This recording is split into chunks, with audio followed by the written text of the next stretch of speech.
Viewers अस्सलाम वालेकुम। एक मरतबा फिर मैं मोहसिन के साथ यहाँ पर मौजूद हूँ और आज हम इस वक्त जो रियल इस्टेट की मार्केट की कंडीशन है, स्पेशली उन लोगों के लिए, ब्रोकर हजरात के लिए जो इस वक्त सर्वाइवल पीरियड पर मौजूद हैं इस वक्त, और कई वो रियल इस्टेट के ऑफिसेज़ हैं जो इस वक्त बंद होने की तरफ भी हैं, क्योंकि हमारे यहाँ होता ही है कि जब रियल इस्टेट की मार्केट चलती हैं तो वो ऑफिस खुलना शुरू हो जाते हैं, बड़े एक्सपेंस होते हैं करते हैं। फिर जब थोड़ी मार्केट में कंडीशन आउट होती है, मार्केट में स्लम्प आता है, रिसेशन की तरफ हम जाते हैं, तो वो ऑफिस बंद होना शुरू हो जाते हैं। मतलब मुझे तो ये भी पता चला मोहसिन कि बहरिया टाउन में जो पुराने फर्नीचर्स हैं वो, यानी जो फर्नीचर्स हैं वो रीसेल पे आ गए हैं। अच्छा, तो ये मतलब इस वक्त सर्वाइवल टाइम है। ऐसी बात नहीं है कि सिर्फ मतलब वो ब्रोकर्स कर रहे हैं, ज़्यादा हमारे लिए भी ऐसी कंडीशंस होती हैं, बट ये सर्वाइवल टाइम पे जम के स्टेप आपने रखना वो बहुत ज़्यादा ज़रूरी है। मैं चाहूँगा कि मोहसिन से भी कुछ इन चीज़ों के हवाले से डिस्कशन करें।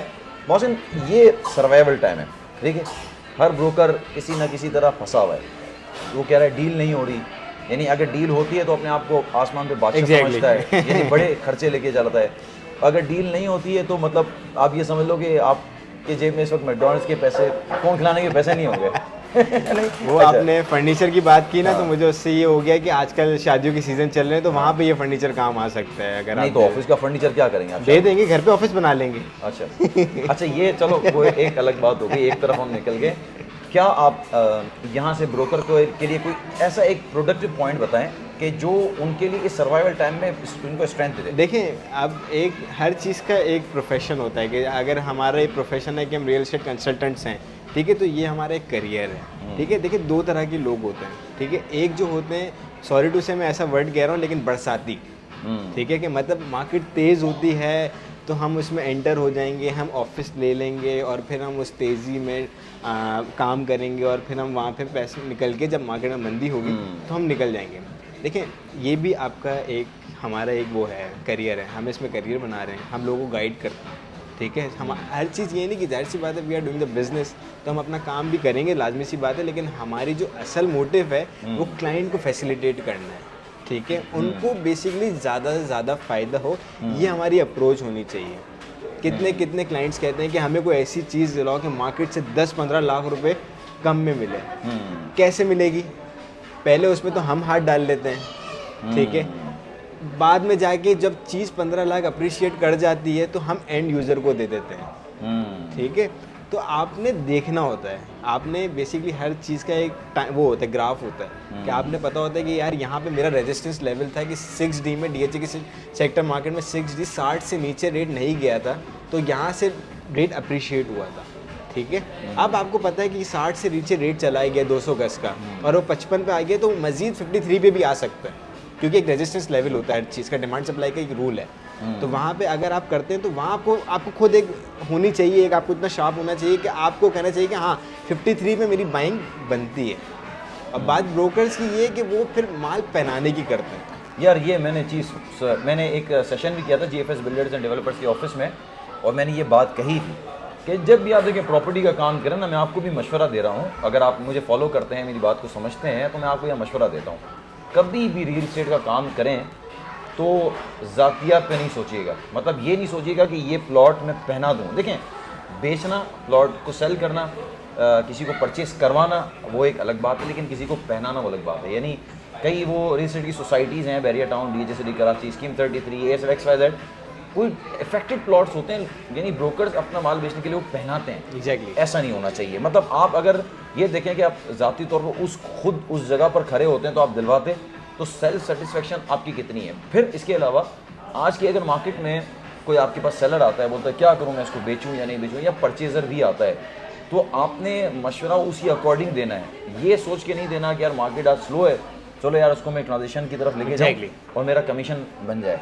तो ये यूजुअली ये लोग ही करते हैं लोग। जाहिर सी बात है कि जब भी आप भी अपनी जब सेल करें चीज़, ठीक है, तो आपको पता होना चाहिए कि यार मेरी इकोनॉमिक कंडीशन इतनी बुरी है कि मैं भी प्लॉट बेच रहा हूँ, ठीक है, मैं फिर इस पैसों को होल्ड कर लूँगा, ठीक है, और मैं वहाँ 5 से 6 लाख रुपए जब प्राइस नीचे आएगी तो मैं वहाँ बाइंग शुरू करूँगा, तो वो एक 6-7 लाख रुपए जो है आपका कैपिटल गेन है, ठीक है। वहाँ पे एक तरह से आप प्रॉफिट में ही रहे, क्योंकि आपके वो 6-7 लाख रुपए बच गए। बेशक आपने लॉस तो कर लिया, लेकिन वहाँ जब आपने बाइंग की और वहाँ से भी मार्केट ने एक अप्रिसिएशन पकड़ी, तो फिर वो आप उस नज़रिए से देखें, ठीक है। कभी भी आपको कोई फोर्स करें ना कोई कि यार सर ये प्लॉट लेना है, सर ये प्लॉट लेना है, ये बढ़ जाएगा, बहुत अच्छा होगा, रॉन्ग नंबर है, ठीक है।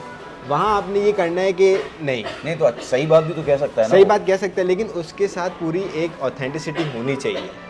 क्यों लूँ मैं, ठीक है। उसको देखिए, हम हमारी मार्केट में हम तो जानते हैं ना कि क्लाइंट मासूम है हमारे आगे, क्योंकि हमें चीज़ पता है कि मार्केट का बिहेवियर किस तरह है, ठीक है। हम ये बोल दें कि आप ये ले लें तो इसकी प्राइस भी उस अकॉर्डिंगली बढ़ेगी। अरे बढ़ेगी तो, लेकिन ये बिकना भी तो मुश्किल है ना, ठीक है। एक मुश्किल सवाल पूछूं? बिल्कुल। कई जगह आपने यूट्यूबर देखे होंगे, वीडियोस भी देखी होंगी, this is right time to buy property में। अरे घंटा कुछ नहीं होना मतलब this is right time to buy. किस तरह से समझाओगे हमारे व्यूअर्स को कि आप कह रहे हैं कि ये बहुत अच्छा राइट टाइम टू ब्रोकर्स में हूँ, अगर मैं वीडियो बनाता हूँ, this is right time to buy in Karachi, property खरीद ली जाए, नहीं मिलेगी आपको प्रॉपर्टी। देखें, लोग जब मार्केट अप्रिशिएट हुई थी ना डीएचए सिटी और भेड़िया की भी, तो उस वक्त भी लोग कहते थे कि it's the right time to buy, हाँ ठीक है। लेकिन आज वही मार्केट 20 से 25% ये सदाबहार जुमला है, ये सदाबहार जुमला सदाबहार है। जुमला। ये आपको, ये मंजन सॉरी टू से, लेकिन आपको हर जगह मिलेगा ये। ओके। आपको मतलब ये कि आपने देखना है कि कौन ऑथेंटिक है, आपके साथ जो पुराने से काम करते हुए आ रहे हैं वो आपको एक अच्छा गाइड करेंगे। बनस्बत आप किसी और से मार्केट चेक करने जाएंगे कि यार मुझे फलाने जगह का बताओ प्राइस क्या है, तो वो आपको पहनाने की पहले कोशिश करेगा, क्योंकि वो उससे अपनी चीज़ आपको पहले देनी है, वो अपने पास से जान छुड़वाना चाह रहा है। अच्छा ये ब्रोकर ये नोट करे, मैं कई बार कहता भी हूँ वीडियोस में कि जब आप कहें ना this is right time to buy, तो इसके लिए प्रॉपर आपके पास जवाब होना चाहिए, जवाब होना क्या वजह है कि ये राइट टाइम टू बाय है। देखिए मेरे पास जब आता है, मैं मोहसिन आपको भी बताता हूँ, मेरे पास जब अगर कोई बायर आता है तो मैं उससे बजट पूछता हूँ, उससे होल्डिंग का टाइम पूछता हूँ, बिल्कुल, और उसका इंटरेस्ट पूछता हूँ कि क्यों आप परचेज़ करें प्रॉपर्टी। इसी तरह कुछ सेलर भी आता है, तो यूजुअली बहुत सारे ऐसे डील करने वाले होंगे जिनसे डील हुई होगी मेरी, बेचते भी तो पूछता हूँ कि भाई क्यों बेच रहे हैं, होल्ड कर सकते हैं इसको, और बेच के कहाँ री इन्वेस्ट करेंगे या किस मकसद से आपके पैसा काम आएगा ना, वो सवाल से आप फिर जज करते हो कि आया मैं उसको मशवरा सही दे रहा हूँ या नहीं दे रहा हूँ। क्योंकि शॉर्ट टाइम में तो आप किसी के साथ काम कर लोगे, लेकिन लॉन्ग टर्म फिर नहीं चल सकोगे। देखिए तरीक़ेकार ही यही है, जब सबसे पहले आप क्लाइंट का बिहेवियर समझने के लिए आपको उससे पूछना बहुत लाजमी है कि आपको ये चीज़ कितने साल तक रखनी है।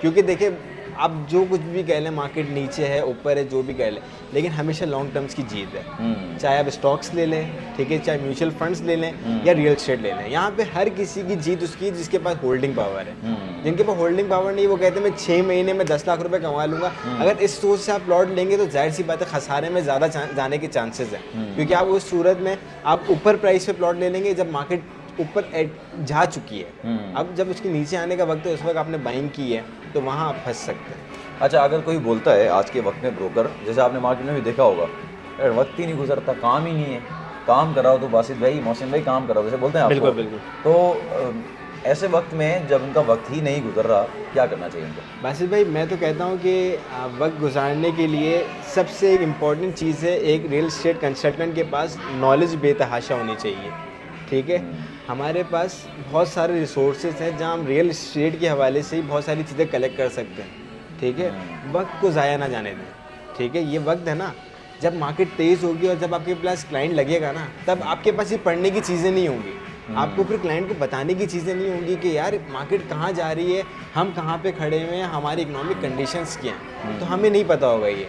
तो ये राइट टाइम है, अपने आप को ये बिल्कुल मत समझें कि मैं बेकार हो रहा हूँ, मेरे साथ काम नहीं हो रहा, 3 महीने हो गए, 4 महीने हो गए, 6 महीने हो गए। नहीं, मेहनत करते रहें और साथ में नॉलेज गेन करते रहें, क्योंकि जिसके पास बोलने की पावर है और जिसके पास नॉलेज है उसकी इवेंचुअली जीत है। ये बात बड़ी मोहसिन ने कही। मैं भी वीडियो जब अलग से बनाता हूँ तो ये बात कहता हूँ कि अगर आपके पास नॉलेज नहीं है, अगर नॉलेज है भी तो नॉलेज फिर उसको वापस रीड करें। और हमारे यहाँ तो यार इतना लैक ऑफ इंटरेस्ट है नॉलेज हासिल करने में, मतलब अगर कोई नया ब्रोकर कदम भी रखता है ना, तो उसको नॉलेज हो ना हो, चाहता है कि यार जेब में पैसा है, क्योंकि या तो ज़रूरत इतनी ज़्यादा हो गई है।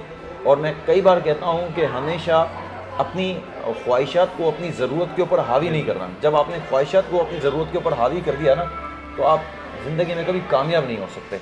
बहरहाल मोहसिन, लोग ये समझते हैं कि यार ये तो रियल एस्टेट का है, पैसे में ना आ रहा होगा, ऐसा लोगों का बहुत सारा बिहेवियर हमारी तरफ, लेकिन अगर वो हमारे शूज़ में पैर रख के देखे अपना, हाँ। तो उससे पता चलेगा कि हम कितने स्ट्रगल भी करते हैं मौक़ों पे। अच्छा, पहले वक्त था ऐसा, मतलब एक डील होती थी, क्योंकि पहले इतनी ट्रांसपेरेंसी नहीं थी। आज आप एक गूगल पे सर्च करें real estate agent in Karachi, तो आपको बहुत सारे नंबर मिल जाएंगे, आपको रेट पता करना होगा, पता चल जाएगा। तो बहुत अब ट्रांसपेरेंसी है, बट अब काम भी बढ़ गया है, रिक्वायरमेंट भी बढ़ गई है। यानी ऐसा नहीं है कि वो पहले वाला वक्त था छक्के मारने का, बट ये कि अब आपको और अच्छा तरीका है जायज़ तरीके से कमाने का, है ना? बिल्कुल ट्रांसपेरेंसी अगर एक चीज़ में, तो क्लाइंट का कॉन्फिडेंस और बढ़ता है कि मुझे पता है कि यार मैंने उससे राइट प्राइस पे एक चीज़ ली है, ठीक है। मुझे उसने कोई ब्रोकर ने या रियल एस्टेट कंसल्टेंट ने कुछ 10 लाख रुपए अपने डिफरेंस रख के मुझे ये प्लॉट नहीं दिया, ठीक है। तो एक ट्रांसपेरेंसी बहुत अच्छी चीज़ है, लेकिन आपको ऐसा नहीं है कि हर वक्त ऐसी चीज़ मिले, क्योंकि हमारी डीएससिटी की मार्केट इस तरह की है। तो कभी कभार आपने एतमाद भी करना होता है अपने कंसल्टेंट पे कि हाँ यार ये मुझे चीज़ गलत नहीं देगा, क्योंकि he is getting the commission, ठीक है। और सोचिए अगर आप ये चाहते हैं कि लोग ना करें, टापे ना मारें, तो उसको पूरा कमीशन दिया करें, ये मेरी रिक्वेस्ट है। हाँ, ये हकीकत बात है। ये तो चलो एक हंसी मजाक अपनी जगह है, लेकिन आप ये बात याद रखिए कि अगर आपने किसी का कमीशन रोका, जायज़ कमीशन आपने किसी का रोका, तो फिर अगर वो टॉप मारे या ज़िंदगी में कभी भी आपको कहीं से टॉप लग जाए, तो उस पर फिर जो है ना दिल छोटा गिला ना करें, गिला नहीं कीजिएगा। ये आज का हमारा टॉपिक ब्रोकर के लिए भी, इन्वेस्टर के लिए। अपना ख्याल रखिएगा, मिलते हैं इंशाल्लाह नेक्स्ट वीडियो में नई इन्फॉर्मेशन के साथ। अल्लाह हाफ़िज़।